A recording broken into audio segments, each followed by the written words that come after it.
24/7. 24/7. You're listening to the hottest internet station. From beautiful Saline in southeastern Michigan. Around the world at sunsky.mysteries.com. This is the 2009 Top 10 Webcam in the World winner. This is SETV.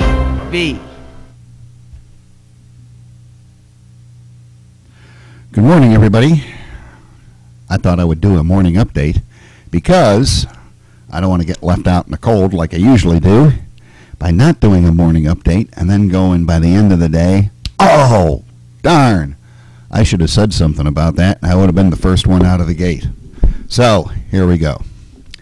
The Korean rocket launch, the one that was supposed to put a satellite up in orbit.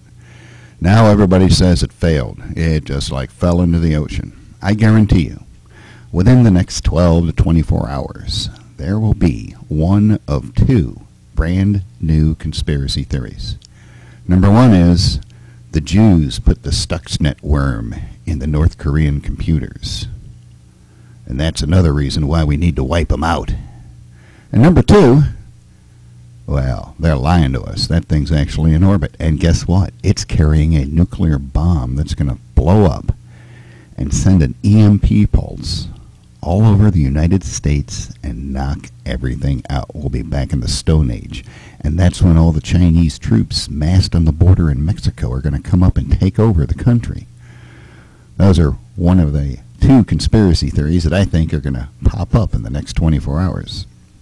For a more realistic look at something that may actually, in fact, happen while they're doing their massive failed doom scenarios like the war in Syria, the war with Iran, the North Korean missile launch, and everything else, at a time when conveniently the biggest environmental monitoring satellite, the Enviastat, the European Space Agency has the Enviastat. They have very conveniently lost communication with it. And I will draw you back to something that's down in Georgia. Where is it here? Let me take a look at my crib notes. Elbert County in Georgia in the United States. There is a thing called the Georgia Guidestones. And on it, there is a set of 10 guidelines or principles engraved on it. One of them that gets everybody all at Twitter and gets tingles up Chris Matthews' legs is number one, maintain humanity under 500 million in perpetual balance with nature. However, they don't say how they're going to get the population of the world at 500 million from, what is it now, 6 billion, moving towards 7 billion. Well, I believe I might have the answer to that. You see, over there in Japan, you remember there was the big earthquake last year and the resulting tsunami and the Fukushima issue. Well, right now, the cooling pool for the used fuel rods for reactor number 4, which is sitting 100 feet up in the air, so it's like this concrete swimming pool, sitting 100 feet up in the air with 1,000-some fuel rods in it. And it is being kept cool with water. The latest thing is that they have repaired the cooling system, but they can't pump water. And at a certain point, I believe it is going to be 65 or 66 degrees centigrade. It should go into an uncontrolled heating cycle. In other words, the water won't be able to keep it cool, and it's just going to cascade upon itself. When that happens, and the water boils away, you're going to have all of that radioactive material burning brightly, fusing itself into a great mass of spent fuel rods.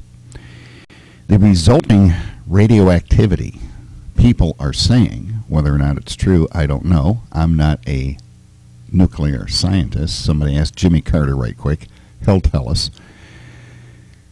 The resulting radioactivity may, I repeat, may, because I'm not fully buying this, wipe out all the life in the Northern Hemisphere, which, if I'm not mistaken, should get us right around 500 billion people. Think about that. Now, what the effect of this is going to be is that if these rods are actually exposed to the air and actually do start putting out uncontrolled radioactivity, first of all, nobody's going to be able to get in there. They're going to live for about 3 seconds before they cook themselves. And second, it's going to have the effect of a nuclear bomb going off constantly.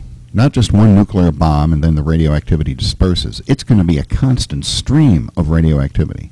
Hawaii is already getting the first cloud of radioactivity. The kelp beds in California are already being contaminated with the radioactivity. So, and that's not from these fuel rods. That's from the previous events. So what we have here is we have a situation that could, in fact, be the long-awaited doom that everybody has been waiting for. So, that's about it for the morning update. I'll have more tonight where I will rant and rave uncontrollably for your viewing pleasure. That's at 7 o'clock Eastern, right here on Celine Entertainment Television. You can watch it at either CelineETV.com or SunSkyMysteries.com. Just follow the links. You're smart enough to do that. You're smart enough to be watching me. You're smart enough to do that. So until tonight, have a good day on this Friday, the 13th, the day of official doom, which should start around 9 o'clock Eastern Daylight Savings Time, for those of you keeping track to this particular doom.